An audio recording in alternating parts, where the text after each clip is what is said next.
So this is a really cool human eye model kit by Pasco, and we're gonna check it out. For this experiment, we're gonna take the 400+ millimeter lens and we're gonna put it in the slot named septum, just like that.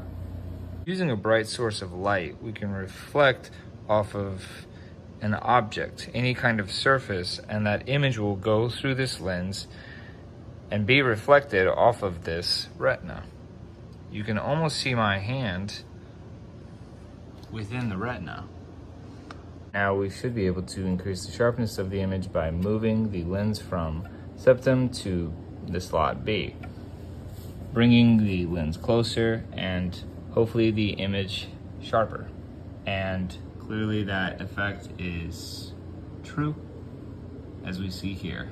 Here you can kind of see that from a distance, I'm able to turn this can around and you are able to tell more and more about where the focal point is based on the clarity of the words.